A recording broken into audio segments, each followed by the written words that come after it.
Bueno, les contamos que el gobierno se abrió a la idea de mejorar el proyecto alternativo, el retiro acotado, como se le ha denominado, ingresando indicaciones para que se pueda ampliar la cobertura. Queremos profundizar en esto y tenemos ya la comunicación con el diputado de Convergencia Social, Diego Ibáñez. Diputado, ¿qué tal? ¿Cómo está? Buenos días. Hola, ¿qué tal? Buenos días, gracias por la invitación. Bueno, partamos por lo concreto, por lo técnico, para después irnos a lo más político. Diputado, ¿qué aspectos se ha ido avanzando, se han ido incorporando? Escuchaba iniciativas que podían ser hasta el pago de internet, de otras situaciones coyunturales que están enfrentando algunas familias. ¿Hay ahí algunas novedades respecto al avance legislativo? Sí, efectivamente, el día miércoles estuvimos en la Comisión de Trabajo. Esto se está tramitando en ese espacio y hay un alto consenso. Son 13 parlamentarios y parlamentarias de derecha, de izquierda, y se ha aprobado en general este proyecto por 11 votos a favor. Y se ha solicitado también que se amplíen algunas causales, como por ejemplo en el concepto de servicios básicos incorporar también las telecomunicaciones, el pago de internet, y también en los términos cuando se señala de las deudas sanitarias por salud, que también se incorporen no solamente aquellas deudas que son directas del titular de la cuenta previsional, sino que también, por ejemplo, de la mamá, del papá, del hijo, del hermano, en el sentido de que sabemos que muchas veces la familia es la que carga con el costo de la salud, que es uno de los costos del bolsillo más altos del mundo a nivel OECD. Entonces, esas indicaciones el gobierno, el ministro Mario Marcel, se comprometió a recogerlas y analizarlas y a presentarlas el día lunes como indicación cuando se vote en la sala de la Cámara de Diputados. Al menos lo que vimos fue una buena acogida. Diputado, ahora, ¿cómo se implementaría esa solicitud en concreto si es que avanza este proyecto? Porque se habló de una comunicación directa entre las AFP y, por ejemplo, la entidad donde está establecida esa deuda. Ahí usted sabe que surgieron las críticas de quienes decían que prácticamente esto podía ser una especie de salvataje. Críticas que vinieron, por ejemplo, desde el Partido Comunista, desde el alcalde Recoleta, que planteó ese punto en específico. Pero, ¿cómo se daría esa lógica de acreditar esa deuda y esa razón por la cual se estaría pidiendo este 10%? Bueno, toda deuda tiene un instrumento que la avala. En el caso de las instituciones financieras, a ver, a los bancos les conviene que las deudas persistan, y creo que todos lo sabemos, porque ellos ganan por sus intereses moratorios, ganan por sus intereses penales, y pagar una deuda es justamente lo contrario. Entonces yo no hago mucho eco de lo que señala, ojo, no el Partido Comunista, sino un alcalde en particular de dicho partido. Entonces, lo que hemos conversado junto a Prodignidad, donde está la propia ministra también del Trabajo, la bancada del Partido Comunista, es que estamos haciendo estas indicaciones para que el gobierno las recoja y de todas formas colocarnos detrás de esta apuesta que se hace cargo también de elementos como la inflación, que terminan siendo en la práctica un impuesto a la pobreza cuando tú ya vas cerca de los 2 dígitos, y eso es muy nefasto para la economía familiar. Así que estamos a la espera de las resoluciones que tome el gobierno, y de todas formas, insisto, en la Comisión del Trabajo hubo un alto respaldo a esta iniciativa. Diputado, ¿y cómo están esos respaldos? Sabemos que es un fin de semana donde los llamados telefónicos, los conteos de votos van a estar presentes, porque efectivamente el lunes hay como una doble jornada, porque se vota el proyecto amplio y también la idea es que en paralelo avance, y ya lo hizo por lo menos en las comisiones, el caso de la propuesta del Ejecutivo. Y había dudas, por ejemplo, en el Partido Socialista, que estaba dividido. En la Comisión de Constitución ya hubo varios votos a favor del quinto retiro ampliado. No sé si también ustedes, en ese trabajo que se hace de precisamente saber los dos conglomerados que son parte del gobierno, cuánto apoyo están concitando, qué pasa con el PPD, donde por lo menos la información que había era que estaba más bien por allanarse el proyecto del quinto retiro amplio y no en la propuesta del gobierno. Ese es un debate que hemos tenido dentro del comité político. El día lunes también va a existir nuevamente un comité político de los partidos para conversar estas temáticas, y bueno, evidentemente hay algunos matices respecto de la propuesta original. También por parte de la derecha se está exigiendo una ratificación del principio de que los bienes no son expropiables, una cuestión que a mi juicio es irrisoria, pero ya que quiero dedicarle un minuto a ese tema en particular. Y respecto a la oposición, yo diría que hay una gran mayoría que está con la posición del gobierno. El resto hemos estado conversando para ver los pormenores de la propuesta que ha lanzado también el ministro Mario Marcel, y yo no me atrevería a dar un juicio, pero creo que hay una gran mayoría que ese día se va a manifestar respaldando al gobierno de Gabriel Boric. ¿Tiene información de lo que podría ocurrir con la democracia cristiana?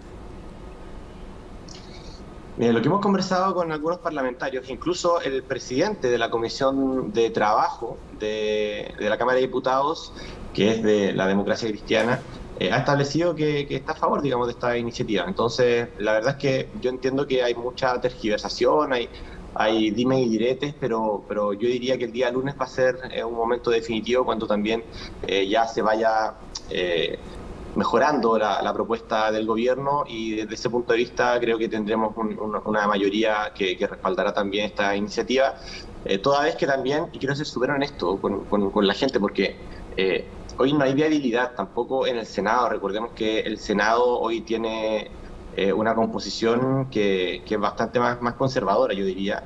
Pero de todas formas también ya se han hecho anuncios de que no habrían los votos suficientes. Entonces es bien compleja la situación, porque esto es una cámara, es un proceso en la mitad, y luego falta la otra mitad, y luego quizás una comisión mixta, qué sé yo.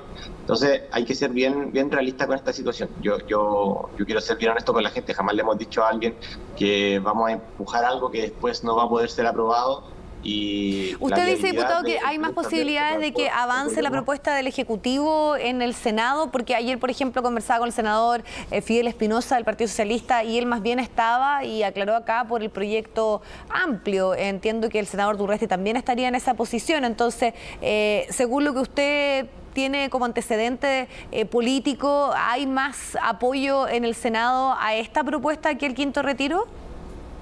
Yo creo que son 25, 26 votos, si no me equivoco, por quórum, y yo creo que hay más apoyo a la propuesta del gobierno. Sí, creo que de hecho lo hemos conversado con algunos parlamentarios y algunos senadores. Me da la impresión de que sí. Ahora, yo no soy un mago como para sacar la votación futura del sombrero, no puedo hacer futurología, pero me da la impresión, y mi sensación es que sí.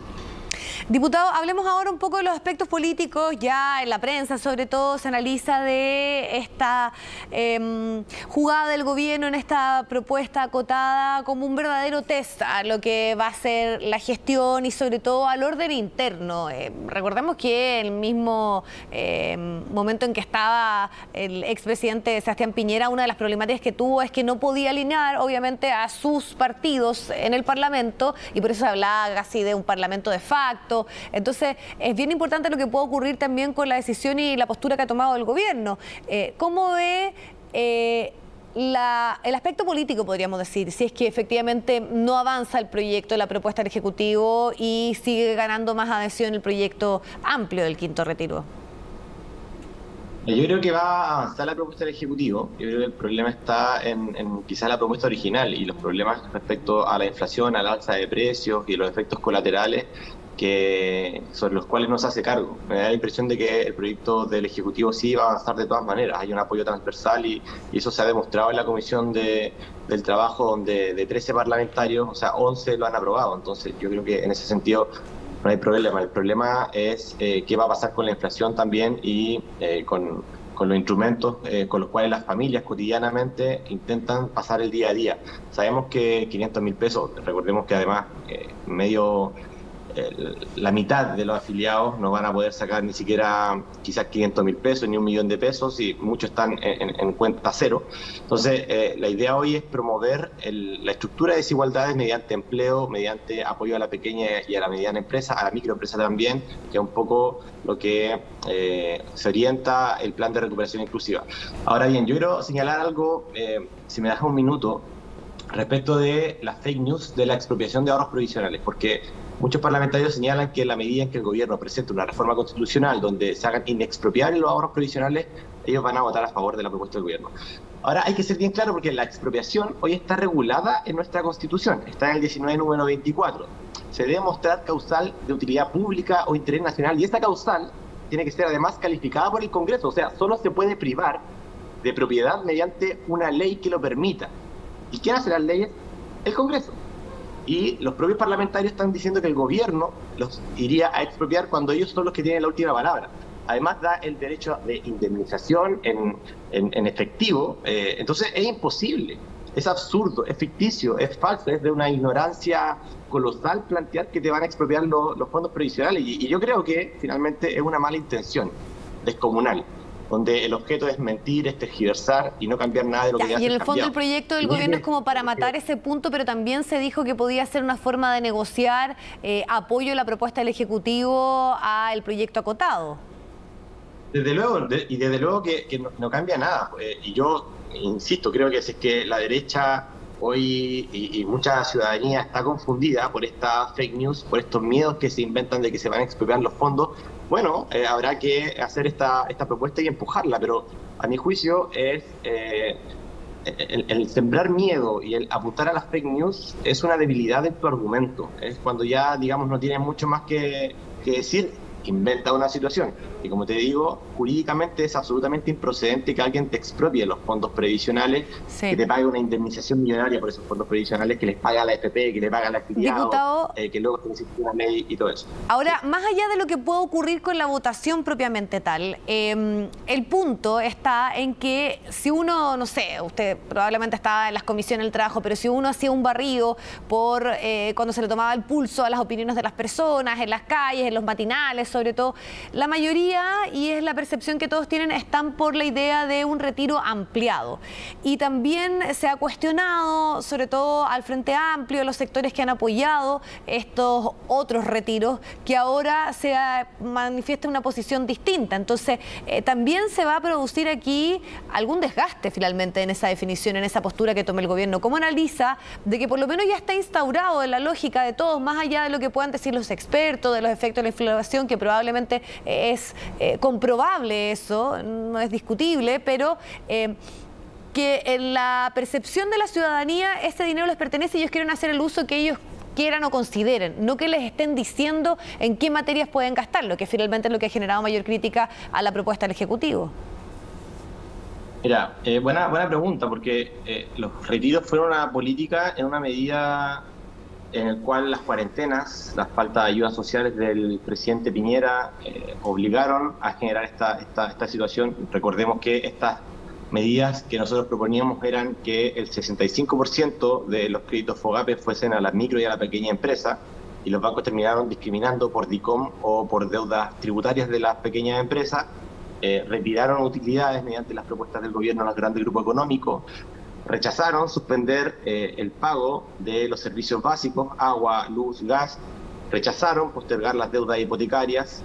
Frente a eso, nosotros empujamos la política de los retiros porque era la situación urgente, lo ameritaba, las cuarentenas, etcétera. Hoy día la situación no tanto económica, porque uno podría decir, bueno, la situación económica hoy día es peor por la inflación, ya, ok, pero la situación política es distinta. Cuando tenemos hoy día herramientas de promoción de empleo, que es la que estamos empujando, cuando llevamos recién 3 semanas, 4 semanas, un mes de gobierno, la verdad es que, a mi juicio, hoy tenemos más herramientas para abordar la producción de ingresos permanentes, no ingresos coyunturales. Ingresos permanentes que por lo demás también promuevan el mercado y hagan que los precios se estanquen y bajen, porque finalmente cuando tú retiras y el precio va al alza, tu trabajo, lo que tú trabajaste en algún momento y ahorraste con ese trabajo, hoy vale menos. O sea, tu trabajo de hace 5, 6 años vale mucho menos. Y uno podría decir, bueno, pero es que yo tengo la libertad de hacer lo que quiera con mi dinero. Claro, efectivamente tienen la propiedad de los fondos y los ahorros previsionales, que es para sostener la diputado, seguridad social. ¿y hay alguna propuesta en torno a acompañar también lo que es el anuncio de este proyecto con algunos de los temas que usted plantea? Algunos decían, bueno, ¿por qué no se hizo un bono en específico o un IVA diferenciado a algunos elementos básicos? También eso está sobre la mesa, que puede ocurrir y que se puede incorporar también a la discusión, por lo que usted dice, que acá también hay un punto más bien político de algún tipo de ayuda más estable o más permanente. Sí, esos dos elementos tienen que ver con lo que será la reforma tributaria, que ya empezaron los diálogos para presentarla al menos este primer semestre, y también la reforma al sistema previsional. Yo creo que hay algo muy importante que la gente necesita saber y que el gobierno necesita también, ¿por qué no decirlo? comunicar de forma más urgente es cuál va a ser el modelo de pensiones que se va a ocupar y cuál va a ser también la matriz tributaria que vamos a implementar para recaudar más y financiar derechos sociales. Recordemos que la propuesta del gobierno es tener una pensión básica universal para todas y para todos, sin distinción, de 250.000 pesos piso, y de allí se va sumando tu pensión contributiva. Esto además de la propuesta de aumento del sueldo mínimo, de llegar este mes o el próximo mes a 400.000 pesos con un objetivo a 500.000 pesos de aquí al término del gobierno. Entonces, hay propuestas que se están tramitando y se están construyendo. Sabemos que esto no va a ingresar el día lunes, pero sí pretendemos que a fin de mes ya comiencen a estar las propuestas dentro del legislativo para que se puedan discutir y que podamos hablar de política de fondo, de política estructural para erradicar la desigualdad y la brecha que existe entre los súper ricos, que hoy concentran cerca del 20% del Producto Interno Bruto, y la gran mayoría de los chilenos que hoy día está ganando menos de 500.000 pesos. Entonces, tenemos esos tiempos y, insisto, estamos trabajando arduamente dentro de este primer mes que llevamos de gobierno para que la propuestas ingresen lo antes posible. Ya, para finalizar, diputado, y en razón del tiempo, ¿usted dice entonces que en sala va a avanzar el proyecto del Ejecutivo? Yo tengo toda la fe de que va a avanzar el proyecto del Ejecutivo, sí. Diputado, le agradecemos el tiempo y la posibilidad de conversar de este tema.